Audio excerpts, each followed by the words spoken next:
ঢাকা বিশ্ববিদ্যালয় এজন একটা স্বপ্নের নাম, বিশেষ করে ব্যবসা শিক্ষা ও মানবিক বিভাগের শিক্ষার্থীদের জন্য। সায়েন্সের বুয়েট আছে, মেডিকেল আছে, এগুলো না হলে ঢাকা বিশ্ববিদ্যালয় আছে। কিন্তু ব্যবসা শিক্ষার শিক্ষার্থীদের জন্য কিন্তু ভালো যদি বলা যায় বা সবাইকে যদি জিজ্ঞেস করা হয় যে তোমার স্বপ্ন কি, কোথায় ভর্তি হতে চাও, তাহলে কিন্তু বেশিরভাগই বলবে যে ঢাকা বিশ্ববিদ্যালয়ে বিজনেস ফ্যাকাল্টিতে। হ্যাঁ, কারো কারো আইবিও পছন্দ। তো আজকে মূলত আমরা সেই জিনিসটা নিয়ে কথা বলবো যে এই স্বপ্ন পূরণের জন্য এইচএসসি লেভেল থেকেই কিভাবে প্রস্তুতিটা শুরু করা যায়। কারণ আমরা জানি অনেক ছাত্রছাত্রী আছে যারা খুব টেন্স থাকে তাদের এই ফিউচার নিয়ে, যে তারা কিভাবে কি প্রস্তুতি নেবে, বা অনেকেই দেখা গিয়েছে যে এইচএসসির পড়াশোনা বাদ দিয়ে আসলে এই বিশ্ববিদ্যালয়ের পড়াশোনা নিয়ে ব্যস্ত থাকে। আলটিমেটলি তার এইচএসসিতেও ভালো কিছু করতে পারে না, বা বিশ্ববিদ্যালয়ের পড়াশোনা তো একটা খেয়ে হারিয়ে ফেলে। তো বেসিক্যালি আজকের ভিডিওটা আমি রেডি করতেছি এভাবে যে কিভাবে তুমি এইচএসসির প্রস্তুতিকে কোনোভাবে ব্যাঘাত না ঘটিয়েই ভার্সিটির প্রস্তুতিও নেওয়া যায়। দ্যাট মিন্স বিশ্ববিদ্যালয়ের পরীক্ষার প্রস্তুতি কিভাবে এইচএসসি পর্যায়ে নেওয়া যায় without interrupting your HSC preparation. তো সেই জন্যই কিছু টিপস এবং ট্রিক্স তোমাদেরকে আজকে দিব। তাই আশা করছি আজকের ভিডিওটা বিশেষ করে ব্যবসা শিক্ষার শিক্ষার্থীদের জন্য খুবই একটা ভাইটাল ভিডিও হবে, এবং ভিডিওটা শুরু থেকে শেষ পর্যন্ত অবশ্যই তোমরা দেখবে। তাহলে আশা করছি তোমরা সামনের দিনগুলোতে কিভাবে আগাবে নিজেদেরকে তার ব্যাপারে একটা গাইডলাইন পাবে। তাহলে চলো আমাদের আজকের ভিডিওটি শুরু করা যায়।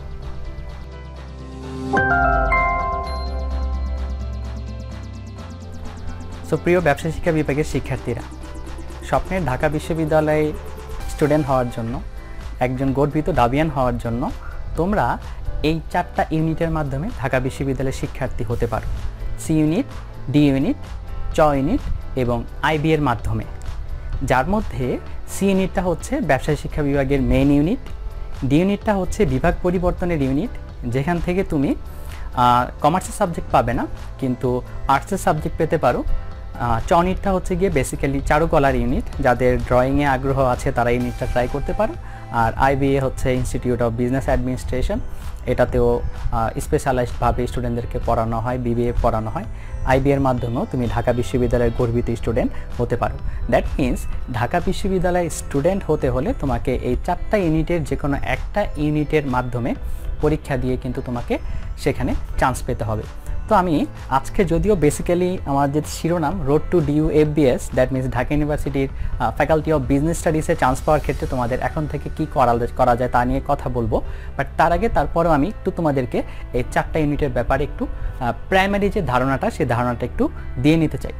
আমাদের যে মেইন ইউনিট আমাদের কমার্স স্টুডেন্টদের জন্য সি ইউনিট, সেই সি ইউনিটে সাধারণত অ্যাপ্লাই করার জন্য এসএসসি এবং এইচএসসির জিপিএ, এসএসসি এবং এইচএসসি মিলিয়ে জিপিএ লাগে হচ্ছে গিয়ে আমার সাধারণত 7.5 লাগে। ঠিক আছে, এটা হচ্ছে গিয়ে নর্মালি লাগে। তবে এবার যেহেতু অটো পাসের কারণে অনেক স্টুডেন্টের রেজাল্ট ভালো হয়েছে, সেই কারণে বিশ্ববিদ্যালয় কর্তৃপক্ষ এটাকে 8 পয়েন্ট করে দিয়েছে। এটা হচ্ছে গিয়ে 2020-এর এইচএসসি যারা দিয়েছিল তাদের জন্য। বাট সাধারণত এটা 7.5 থাকে। এটা with 4 subject, with optional subject এটা 7.5 হলেই হয়। এবং এখানে একটা কন্ডিশন আছে, সেটা হচ্ছে তোমাকে এসএসসি এবং এইচএসসিতে অবশ্যই মিনিমাম আবার 3.5 করে পেতে হবে। একটায় 3 পেলে আরেকটায় 5 পেলে তাহলে কিন্তু হবে না, মিনিমাম 3.5 করে কিন্তু অবশ্যই তোমার এসএসসি এবং এইচএসসিতে পেতে হবে। তো সাধারণত 7.5 লাগে, আর এই বছরের জন্য 8 করেছে। সো জানি না আগামী বছর এটা কি করবে, তবে তোমরা ধরে রাখো যে হয়তো বা 8ই কন্টিনিউ করতে পারে, সেভাবেই নিজেকে প্রস্তুত রাখো। সো এসএসসি এবং এইচএসসি জিপিএ মিলে তোমার মিনিমাম 8 পয়েন্ট থাকলে তুমি সি ইউনিটে অ্যাপ্লাই করতে পারবে। ঠিক আছে, উইথ 4 সাবজেক্ট সহ। সি ইউনিটে টোটাল সিট সংখ্যা হচ্ছে 1250টি। আমাদের এই ঢাকা বিশ্ববিদ্যালয়ের যে বিজনেস ফ্যাকাল্টি, সি ইউনিটে চান্স পাওয়ার মাধ্যমে তুমি বিজনেস ফ্যাকাল্টিতে পড়ার সুযোগ পাবে, এবং এটাই কিন্তু হচ্ছে গিয়ে বাংলাদেশের সবচেয়ে বড় বিজনেস স্কুল। ঠিক আছে, কমার্সের সবচেয়ে বেশি স্টুডেন্ট কিন্তু আমাদের এই সি ইউনিটে পড়ার সুযোগ পায় ঢাকা বিশ্ববিদ্যালয়। অন্য কোনো বিশ্ববিদ্যালয় কমার্সের জন্য কিন্তু এতগুলো সিট নেই। এরপরে আসতেছে তোমার ইনকেস যদি কারো সি ইউনিটে না হয়, কিংবা অনেকেই আছি আমরা বিজনেস সাবজেক্ট ভালো লাগে না, বা অন্য কোনো সাবজেক্ট লাইক ইংলিশে পড়তে ভালো লাগে, লতে পড়তে ভালো লাগে, ইন্টারন্যাশনাল রিলেশনে পড়তে ভালো লাগে, মানে আর্টসের বা সমাজবিজ্ঞানের কোনো সাবজেক্টে পড়তে ভালো লাগে, তাদের জন্য হচ্ছে গিয়ে এই ডি ইউনিট। তোমরা ডি ইউনিটের মাধ্যমেও পরীক্ষা দিতে পারো। ডি ইউনিটেও তোমার অ্যাপ্লাই করার জন্য সেই আগের মতোই কথা, আই মিন সি ইউনিটের জন্য যেটা লেগেছে নর্মালি 7.5, কিন্তু এই বছর 8 লেগেছে 2020-এর যারা এইচএসসি ব্যাচ আছে তাদের জন্য। আর এখানে নর্মালি 3টা সাবজেক্টের পরীক্ষা। আমি সি ইউনিটের ব্যাপারে যেহেতু আজকে বিস্তারিতই বলবো, তাই এগুলোর ব্যাপারে একটু আগে ব্রিফগুলো করে নেই। এখানে 3টা সাবজেক্টের পরীক্ষা হয়, বাংলা, ইংলিশ এবং জিকে, সাধারণ জ্ঞানের উপর পরীক্ষা হয়। ইনশাল্লাহ আমরা পরবর্তী কোনো ভিডিওতে ডি ইউনিট নিয়েও তোমাদের সাথে বিস্তারিত কথা বলবো। আপাতত আজকে এতটুকু জেনে রাখো, ডি ইউনিটে তোমাদের জন্য সিট সংখ্যা হচ্ছে গিয়ে 400, ঠিক আছে? 400 সিট আছে কমার্সের জন্য। এখানে তোমরা আগেই বলেছি কমার্সের কোনো সাবজেক্ট পাবে না, বাট আর্টসের এবং সমাজবিজ্ঞান অনুষদের বিভিন্ন সাবজেক্টে পড়তে পারবে।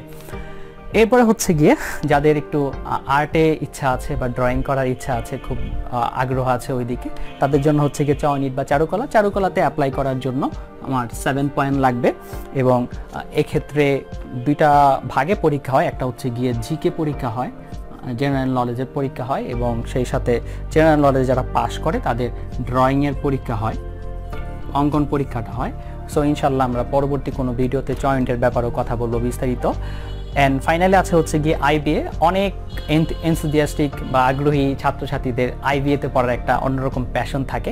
তো এখানে আসলে জিনিসটা অনেক ভ্যালুয়েবল, মূল্যবান, বাট অ্যাপ্লাই করার জন্য কিন্তু অত একদম গোল্ডেন পেতে হবে, A+ পেতে হবে তা না। আইবিএতে অ্যাপ্লাই করার জন্য তোমার 7.5 পেলেই চলে। আইবিএতে বেসিক্যালি তোমার ইংলিশ, ম্যাথ এবং অ্যানালিটিক্যাল অ্যাবিলিটির পরীক্ষাগুলো হয়ে থাকে। তো ইনশাল্লাহ আমরা পরবর্তী ভিডিওতে আইবিএ নিয়েও বিস্তারিত আলোচনা করার চেষ্টা করব। সো আমার চ ইউনিটের সিট হচ্ছে গিয়ে 135 আর আইবিএতে সিট হচ্ছে গিয়ে 120। আলটিমেটলি সবগুলো যোগ করলে টোটাল সিট হচ্ছে 1905, প্লাস মাইনাস কিছু হতে পারে। তো দ্যাট মিনস তুমি যদি এই 1905 জনের, এই 4টা ইউনিটের যে কোনো একটা ইউনিটের মাধ্যমে এই 1905 জনের মধ্যে যে কোনো একজন হতে পারো, তবেই কিন্তু নিজেকে গর্বিত ঢাবিয়ান হিসেবে পরিচিতি দিতে পারবে। এবং সেই লাল বাস, স্বপ্নের লাল বাসে ওঠার যে কি বলবো টিকিট, অদৃশ্য টিকিট, সেই টিকিটটা কিন্তু হাতে পেয়ে যাবে, ঠিক আছে? সো এই 4টা ইউনিটের মাধ্যমে তোমরা ঢাকা বিশ্ববিদ্যালয়ে ছাত্র বা ছাত্রী হিসাবে নিজেকে পরিচয় দিতে পারবে, যদি তোমরা ইনশাল্লাহ সেইভাবে পরিশ্রম করে যাও। এবার আসো আমরা আমাদের কাঙ্ক্ষিত যে ইউনিট, সেই সি ইউনিটের ব্যাপারে একটু বিস্তারিতভাবে জেনে নিই। তাহলে যে কোনো প্রতিযোগিতামূলক পরীক্ষায় যাওয়ার আগে কিন্তু জেনে নিতে হয় সেই পরীক্ষাতে প্রশ্নের প্যাটার্ন কী, মানবন্টন কী, বা কোন অংশ থেকে কীরকম প্রশ্ন আসে, সেগুলো কিন্তু একটু জানা খুবই জরুরি। তাহলে প্রথমে আসো আমরা সি ইউনিটের মানবন্টনটা জেনে নিই। সি ইউনিটের মানবন্টনের ক্ষেত্রে আমার লেটেস্ট যে সার্কুলার, 2020 সালের যে সার্কুলার, সেই অনুযায়ী তোমাদের সাথে আমি কথা বলছি। আশা করছি আগামী বছরগুলোতেও এরকমই কন্টিনিউ হবে বা প্যাটার্নটা এরকমই থাকবে, যেখানে আমার এমসিকিউ হচ্ছে 60 মার্কস, রিটেন, এটা সিকিউ বলবো না আমরা, রিটেন হচ্ছে গিয়ে 40 মার্কস, এবং তোমার এসএসসি প্লাস এইচএসসি এই যে জিপিএ পাবা তুমি, সেখান থেকে হচ্ছে গিয়ে 20 মার্কস। এই টোটাল 120-এ পরীক্ষা হবে। এই 120-এ যারা যত বেশি পাবে সেই অনুযায়ী সেই প্রথম 1250 জনকে সিলেক্ট করা হবে এই এফবিএস বা ফ্যাকাল্টি অফ বিজনেস স্টাডিজের গর্বিত ছাত্রছাত্রী হিসেবে, ঠিক আছে? সো ফরম্যাটটা কি, এমসিকিউর জন্য এমসিকিউ ফরম্যাট 60 মার্কস, রিটেনে হচ্ছে গিয়ে 40 মার্কস, এবং এসএসসি এবং এইচএসসি জিপিএ হচ্ছে গিয়ে 20 মার্কস, যেটা হচ্ছে গিয়ে এই বছরে এই সিস্টেমটা করেছে। আসলে অন্যান্য বছরে এটা 80 থাকে। তো এই 20-র ক্যালকুলেশনটা কি? 20-র ক্যালকুলেশনটা হচ্ছে তোমার এসএসসির যে জিপিএ তাকে 2 দিয়ে গুণ দিব, এবং এইচএসসির যে জিপিএ তাকে 2 দিয়ে গুণ দিবে। দ্যাট মিনস কেউ যদি এসএসসিতে 5 পায় তাহলে 10, কেউ যদি এইচএসসিতেও 5 পায়, 2 দিয়ে গুণ তাহলে 10, টোটাল হচ্ছে 20। দ্যাট মিনস এসএসসি এবং এইচএসসিতে সেম ওয়েটি রাখা হয়েছে, ঠিক আছে? আর আগের যে সিস্টেমটা ছিল সেখানে এসএসসিতে যেটা ছিল, এসএসসির জিপিএকে সেখানে গুণ দেওয়া হতো 6 দিয়ে, এবং এইচএসসির যে জিপিএ তাকে গুণ দেওয়া হতো হচ্ছে গিয়ে 10 দিয়ে, ঠিক আছে? সো সেখানে আসতে হলো গিয়ে 80-র মতো মার্কস, 80, আর পরীক্ষা হতো 120-এ, টোটাল হচ্ছে গিয়ে 200-তে মার্কিং করা হতো। হোয়াটএভার, এক বছর এটা পরিবর্তন হতে পারে, বাট বিগত বছরগুলোতে এটাই ছিল। এবছর এই নতুন নিয়মে তুমি এসএসসিতে যা পাবে তাকে 2 দিয়ে গুণ দেওয়া হবে, এইচএসসিতে যা পাবে তাকেও 2 দিয়ে গুণ দিয়ে তোমার এই 20 মার্কস থাকবে জিপিএতে। সো স্যার খেয়াল করে দেখো, তোমার 100 মার্কসে কিন্তু ভর্তি পরীক্ষাতে হচ্ছে। দ্যাট মিন্স এখানে তুমি যাই করো না কেন, ভর্তি পরীক্ষাতে যারা ভালো করবে তারাই কিন্তু এগিয়ে যাবে। সো এই ব্যাপারটা কিন্তু খুবই ভাইটাল একটা ইস্যু। টোটাল এই যে 100 মার্কের পরীক্ষা এমসিকিউ এবং রিটেন, এই এমসিকিউর জন্য আমার সময় থাকে হচ্ছে গিয়ে 45 মিনিটস এবং রিটেনের জন্য আমার সময় থাকে হচ্ছে গিয়ে 45 মিনিটস। ঠিক আছে, এবার আমরা আসো জেনে নেই যে কোন কোন সাবজেক্ট থেকে আমার এমসিকিউ পরীক্ষাগুলো হয়ে থাকে বা এমসিকিউর প্যাটার্নটা কীরকম হয়ে থাকে। তাহলে এমসিকিউর প্যাটার্নটা আমরা দেখে নেই। আমাদের এমসিকিউ হয় মূলত 5টা সাবজেক্টের উপরে, Bangla, English, accounting, management, finance or marketing. কারণ এক এক কলেজে এক একটা পড়ায়, যে কারণে ফিনান্স এবং মার্কেটিং 2টা কোশ্চেনই দেওয়া থাকবে। যার যেটা খুশি সে সেটা অ্যান্সার করতে পারবে। তবে উপরের যে 4টা আছে, উপরের 4টা কিন্তু অবশ্যই তোমাকে অ্যান্সার করতে হবে। বাংলাতে টোটাল 12টা এমসিকিউ আসে, 1 মার্ক করে 12। ঠিক সিমিলারলি ইংলিশেও 12, অ্যাকাউন্টিংয়ে 12, ম্যানেজমেন্টে 12, ফিনান্স মার্কেটিং 12, টোটাল হচ্ছে গিয়ে এই 60 মার্কস, যেটার পরীক্ষা তোমাকে দিতে হবে। তার মানে 60টা এমসিকিউ তোমাকে পরীক্ষা দিতে হবে 45 মিনিটসে। সো এটা কিন্তু খুব চ্যালেঞ্জিং একটা ব্যাপার, কারণ ইংলিশে একটু চিন্তা ভাবনা করতে হয়, অ্যাকাউন্টিংয়েও অনেক ক্যালকুলেশন রয়েছে, ফাইন্যান্সেও মাঝে মাঝে একটু ট্রিকি কোশ্চেন দেয়। সো তোমাকে একটু চিন্তা ভাবনা করে কিন্তু এগুলো দাগাতে হবে। আমি আবারও বলছি, ফিনান্স এবং মার্কেটিং 2টা কোশ্চেনই দেওয়া থাকে, যার যেটা ভালো লাগবে যে কোনো একটা তোমরা পরীক্ষাতে দাগাবে। এখন কথা হচ্ছে গিয়ে, এটা হচ্ছে গিয়ে আমার এমসিকিউ। হ্যাঁ, 5টা সাবজেক্ট, যে বেসিক সাবজেক্ট আছে 5টা, এই 5টা সাবজেক্ট থেকে তোমাদের এমসিকিউগুলো আসবে। এখন প্রথমে হয় তোমাদের এমসিকিউ পরীক্ষাটা, 1 বসাতেই পরীক্ষাটা হবে, 1.5 ঘন্টার পরীক্ষা।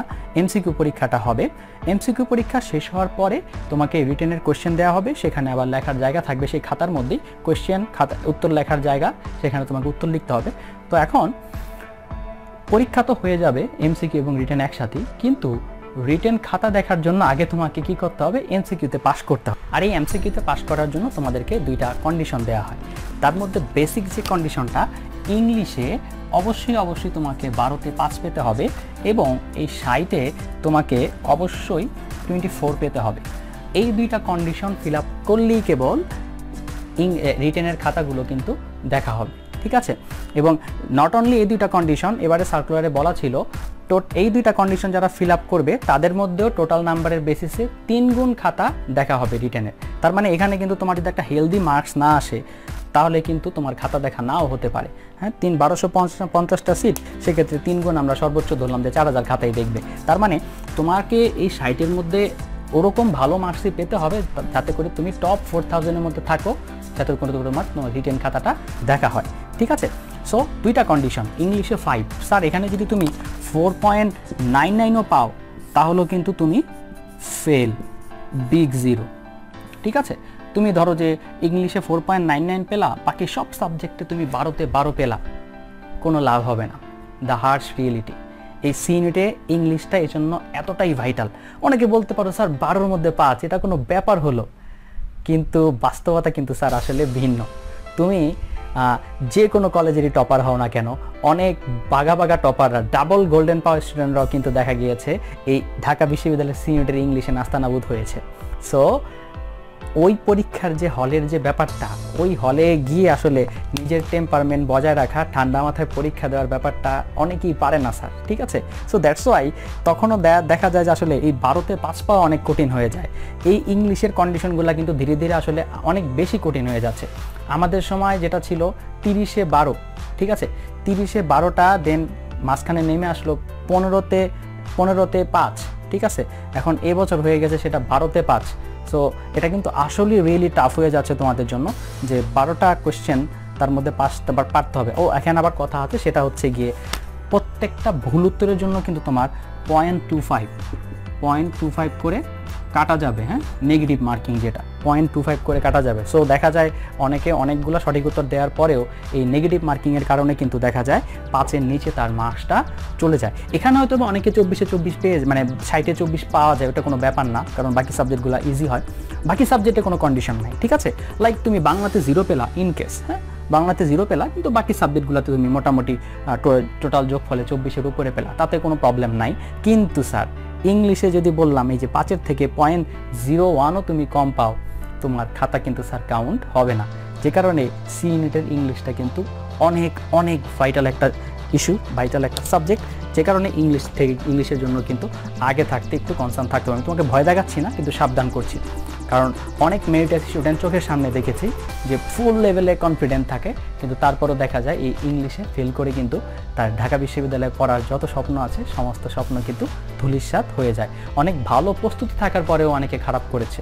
দ্যাটস ওয়াই আগে থাকতে কিন্তু এই ব্যাপারে খুব সাবধান থাকতে হবে, ঠিক আছে? তো ধরে নিলাম তুমি ইংলিশে 5 পেয়েছো এবং টোটাল 60-এ মিনিমাম 24 পেয়েছো বা তার বেশি পেয়েছো। সো তুমি এমসিকিউতে পাস করলে তোমার রিটেন খাতা দেখা হবে। আমাদের রিটেন পরীক্ষাটা হয় হচ্ছে গিয়ে 40 মার্কসে, তোমাদেরকে আগেই বলেছি। রিটেনে মিনিমাম পাস মার্ক হচ্ছে গিয়ে, রিটেনের পাস মার্ক হচ্ছে গিয়ে 11, ঠিক আছে? রিটেনে মিনিমাম 11 পেতে হবে, তবে তোমার রিটেনে পাস করা ধরে নেওয়া হবে, ঠিক আছে? এখানে আরও একটা কন্ডিশন আছে, overall pass mark. Overall pass mark কিন্তু overall pass mark, that means overall pass mark হচ্ছে গিয়ে কিন্তু তোমার 40, ঠিক আছে? ওভারঅল পাস মার্ক হচ্ছে গিয়ে কিন্তু 40। কারণ তুমি বলতে পারো যে স্যার এখানে 24, এখানে 11, আমার তো 35 পাইলেই হয়। No, never. তোমাকে অবশ্যই দুইটা মিলিয়ে কিন্তু 40 পাইতে হবে। যদিও 20 বা 40 পেলে তো আসলে ঢাকাবাসীতে চান্স হয় না। সো যে ছাত্র চান্স পাবে সে তো এর থেকে অনেক বেশিই পাবে। সো হোয়াটএভার, এই ব্যাপারগুলোও কিন্তু আমাদের একটু জানতে হবে। আর এই প্রত্যেকটা জিনিসেরই সার্কুলার ব্যাপারে বিস্তারিত যে জিনিসগুলো সেগুলো কিন্তু আমার প্রথম ভিডিওতে দেওয়া ছিল। তো আমি সেই ভিডিওর লিঙ্কও ডিসক্রিপশন বক্সে দিয়ে দিব, তোমরা সেই ভিডিওটা অবশ্যই দেখবে। তাহলে এই সার্কুলার ব্যাপারে একদম সরাসরি ঢাকা বিশ্ববিদ্যালয়ের সার্কুলারে কী কী কথাবার্তাগুলো লেখা আছে সেই ব্যাপারে কিন্তু তোমরা অবগত হতে পারবে। এবার হচ্ছে এমসিকিউতে আসলে জানা হলো, এমসিকিউতে এমসিকিউ আসে। এমসিকিউ কীভাবে আসে তোমরা জানো, 4টা অপশন থাকে, সেখান থেকে যে কোনো একটা অপশন পিক করতে হয়। আর রিটেনে আগে 5টা আসতো, এখন এমসিকিউতে 4টা অপশন আরও সহজ করে দিয়েছে তোমাদের জন্য। আর রিটেনে কি আসে স্যার, এটাও অলরেডি প্রথম ভিডিওতে আছে, তোমরা ওখান থেকে আরও বিস্তারিত দেখে নিতে পারো। আমি তাও একটু জাস্ট ব্রিফলি বলে দিচ্ছি। রিটেনে যেটা আসে, অনুবাদ আসে, বাংলা থেকে ইংরেজি অনুবাদ আসে 5টা, ইংরেজি থেকে বাংলা অনুবাদ আসে 5টা। চকচক করলি সোনা হয় না, এটা ইংরেজি কি, all that glitters is not gold, like এরকম জিনিসগুলো আসে যেগুলা মানে জাস্ট স্টুডেন্টদের বেসিক যাচাই করার জন্য। তো বাজারে এগুলোর বই টই আছে কিছু, তোমরা পড়তে পারো, আমি একটু পরে বলছি সেই ব্যাপারে। দেন ইংলিশের একটা সামারি রাইটিং আসে, যেটাকে প্রিসেস রাইটিং বলে। তো এটা তোমরা অলরেডি ইংলিশ ফার্স্ট পেপারে শিখছো, আই নো। বাংলাতে একটা রচনা আসে, সেটাও লাইক ধরো শীতের সকাল হইতে পারে, তোমার মা সম্পর্কে, তোমার দেশ সম্পর্কে। সিম্পল কেন হয়, কারণ এখানে কিন্তু অ্যাকচুয়ালি তুমি বিষয়টা সম্পর্কে কত জানো তার চাইতে বেশি জরুরি হচ্ছে তোমার ভাষাগত দক্ষতা কতটুকু, তুমি সেন্টেন্স মেকিং কতটা ভালো পারছো, সেই জিনিসটা কিন্তু এখানে যাচাই করা হয়। এটাও 5 নম্বরের থাকে। দেন হচ্ছে গিয়ে তোমার 5টা সাবজেক্ট থেকে শর্ট নোট আসে।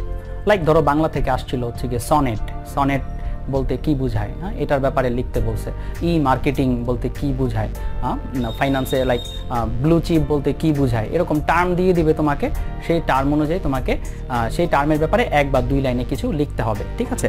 এটা হচ্ছে কি বিষয়ভিত্তিক শব্দ সংক্ষেপ বলে এটাকে সার্কুলারের ভাষায়। এরপরে সাবজেক্ট রিলেটেড সংক্ষিপ্ত কোশ্চেন আসে। প্রত্যেকটা সাবজেক্ট থেকে একটা করে কোশ্চেন আসে 3 মার্কসের। এখানে হচ্ছে গিয়ে 15, এই টোটাল হচ্ছে গিয়ে 40, ঠিক আছে? তো এটা হচ্ছে গিয়ে আসলে বেসিক্যালি ওই সাবজেক্ট রিলেটেড কোশ্চেনগুলো শর্ট কোশ্চেন হয়। যেমন ম্যানেজমেন্টে ধরো যে ব্যবস্থাপনা চক্র কি ব্যাখ্যা করো, ঠিক আছে? তারপরে অ্যাকাউন্টিং থেকে গত বছর যেটা আসছিল যে সমন্বয় দাখিলার গুরুত্ব লিখো। তো গত বছর থিওরি আসছে, এবছর ম্যাথও আসতে পারে, ঠিক আছে? তো এটা আসলে বলা যায় না।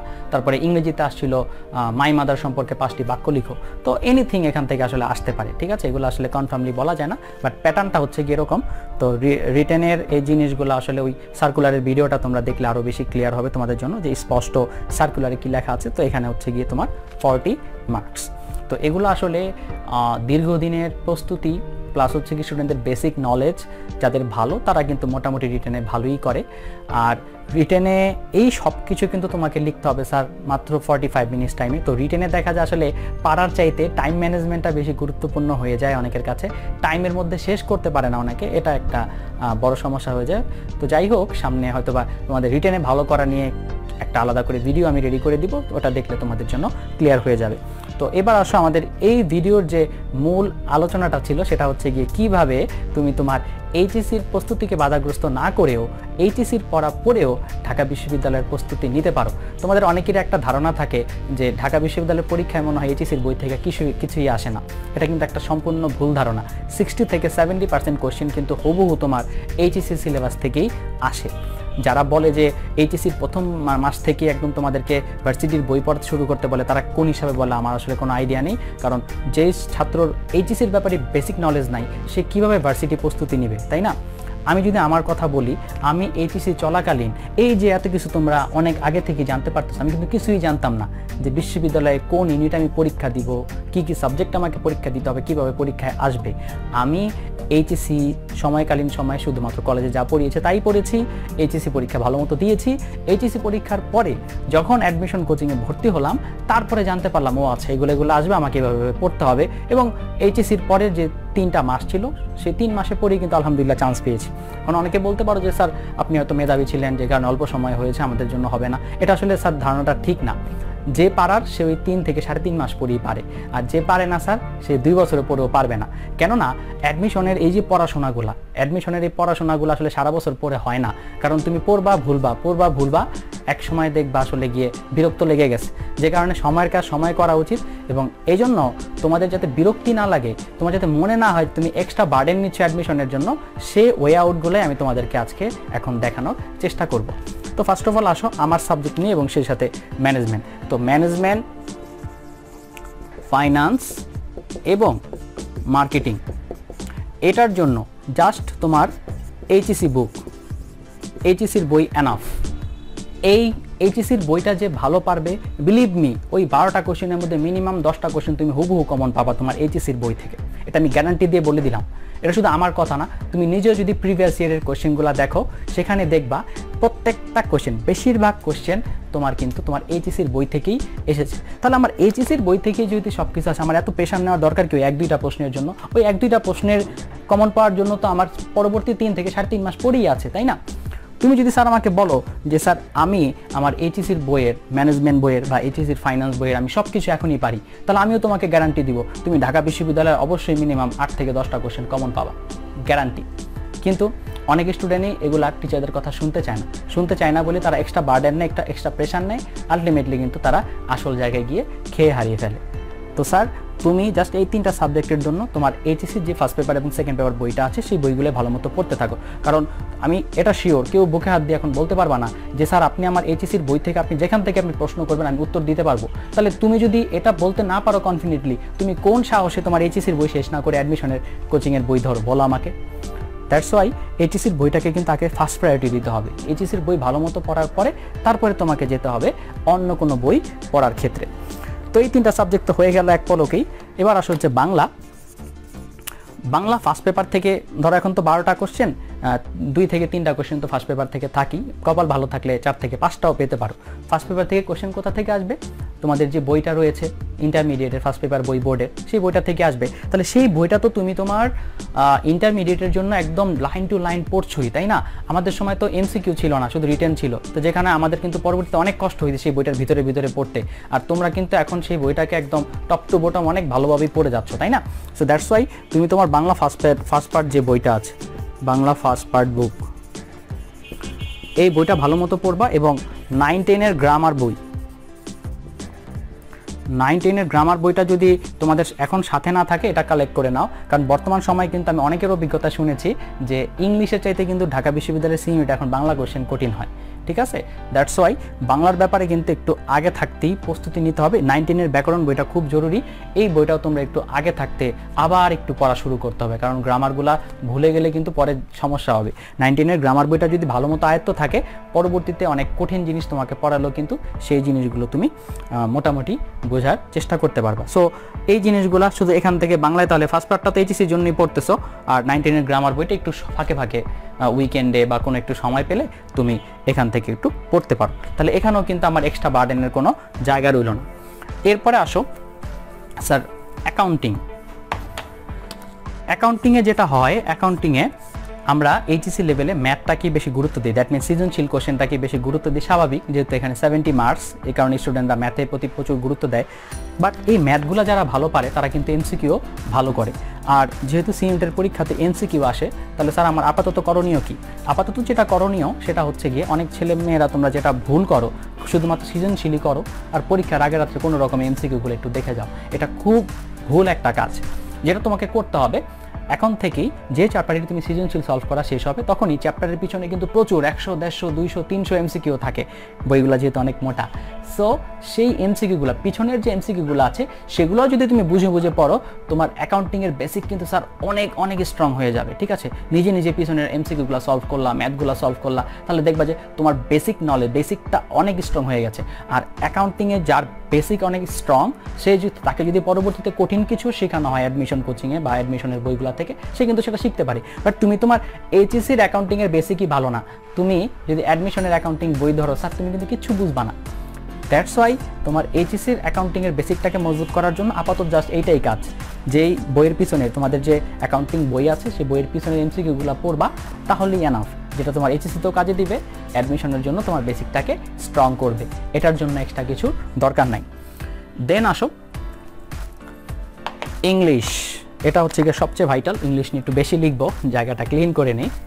সবচেয়ে ভাইটাল যেহেতু এই ইংলিশের ক্ষেত্রে তোমাদের ফার্স্ট পেপার যে বইটা আছে সেই বইটা থেকে সি ইউনিটে তেমন কোনো কোশ্চেন আসে না। ম্যাক্সিমাম কোশ্চেন হয় হচ্ছে গিয়ে গ্রামাটিক্যাল আর ভোকাবুলারি রিলেটেড। ঠিক আছে, সো গ্রামাটিক্যাল এবং ভোকাবুলারি রিলেটেড যে কোশ্চেনগুলো হয়, তোমার এইচএসসির সাথে কোন কোন জিনিসগুলো মিল আছে সেগুলো একটা আমি বলি। ধরো যে রাইট ফর্ম অফ ভার্ব,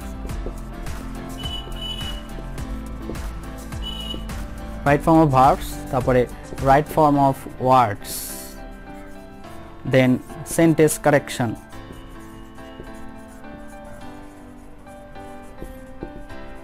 তারপরে টপ মোস্ট ইম্পর্টেন্ট প্রিপজিশন আসবেই, হোয়াটএভার স্পেলিং একটু সমস্যা হতে পারে, বুঝে নেবে, প্রিপজিশন আসবেই।